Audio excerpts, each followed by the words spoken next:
Hi, my name is Vallerie and today we're going to talk about fishing with kids. Before you go out, have your kids practice casting first. Make sure that they understand how their rod and reel works. Are they able to press the button to cast? If you have a hula hoop at home, those are great objects to have your kids practice casting to that object to hit a target. If you don't have a hula hoop, anything as a marker set up works just as well. If you purchase a child-size fishing pole, most of the time they come with what's called a casting weight. This is wonderful to give a little added weight to help them cast without the danger of a hook being on the end. Another important part of practicing is having your kids practice those fine motor skills.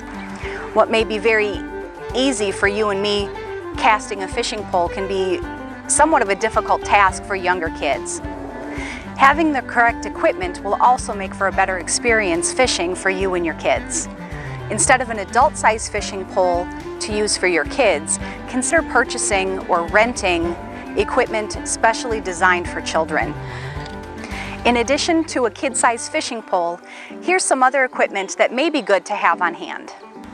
Another good piece of equipment for kids to use would be a bobber. A bobber will not only keep the hook off the bottom of the water and snag on things, it's also a great visual for kids if they're getting a bite. Bobbers will also come in different sizes and shapes, but they work pretty much the same way. There's metal hooks on two ends. They're not sharp, but what you do is you'll push one end, and when you push one end, that metal hook will come out on the opposite side. You'll just wrap that metal hook on the line and then depress the button. And then you'll do the same for the other side to attach the top of the bobber to your line. If you are using a bobber, another good idea would be to use a metal sinker or a weight at the end of the line. That bobber is going to keep that line and hook floating, but you do want some weight to pull it down under the surface just a little further. Metal weights come in different sizes, and obviously the bigger they are, the heavier they're going to be. They're also sometimes referred to as a split shot. These are very easy to use. On the end, they have what looks like little pinchers, and you'll pull those back and you'll slip the line in the mouth of the sinker. Then all you do is pinch the top and it's ready to go. When choosing a hook, you also want to make sure that you are paying attention to the hook size in relation to what you're going to catch. So you don't need a very large hook to be catching a bluegill. On the top end of your metal hook, there is a round eyelet. You are able to tie a hook directly to your fishing line, or you can use what's called a snap swivel. A snap swivel also has a metal eye at the top. You will tie your line on that metal eyelet, and then the bottom of your swivel has a hook and eye closure. So you're able to take the hook, thread it directly on the metal swivel, and then you're able to snap that swivel closed. Let's talk about bait. Obviously, the hook size is going to determine the size of bait you can put on that hook.